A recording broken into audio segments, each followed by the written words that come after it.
Durante la pasada década, y coincidiendo con la expansión económica, el porcentaje de alumnado extranjero aumentó significativamente,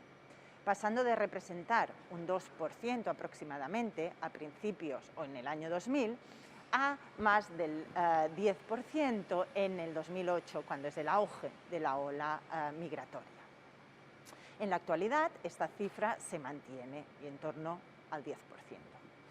Sin embargo, el alumnado extranjero no ha aumentado, este incremento del alumnado extranjero no ha sido homogéneo entre los distintos centros educativos, ya que los inmigrantes se han concentrado principalmente en los centros de titularidad pública. De hecho, en la actualidad, en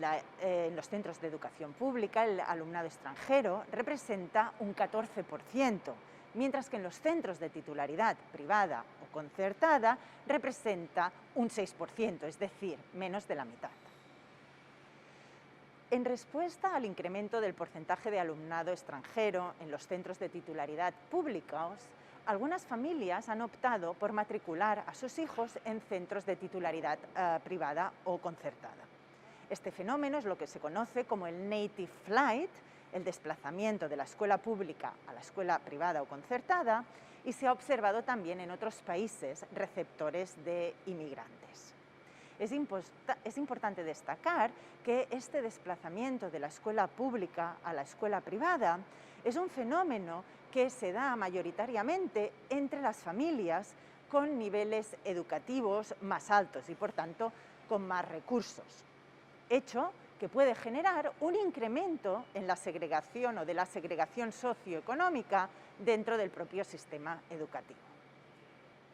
El crecimiento del alumnado extranjero no fue homogéneo entre las distintas comunidades autónomas.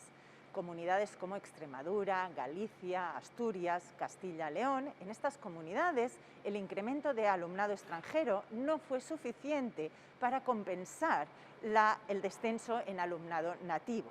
En Canarias se mantuvo constante, mientras que en el resto de comunidades autónomas el alumnado extranjero aumentó más que el nativo. Una de las principales consecuencias de la crisis económica derivada de la pandemia ha sido o está siendo las importantes pérdidas de empleo y la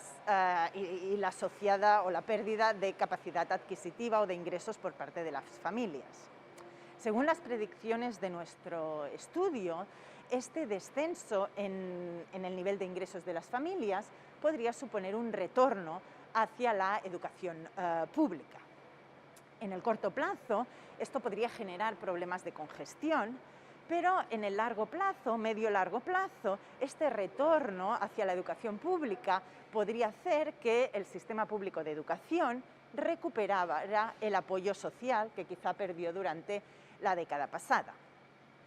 En cualquier caso, es importante recordar que en contextos con importantes flujos migratorios o en contextos como el derivado de la actual crisis sanitaria, debemos mantener o se debe mantener la inversión en educación pública para garantizar su calidad, ya que la educación pública en la actualidad es uno de los instrumentos más potentes que tenemos para contener las desigualdades entre las generaciones más jóvenes.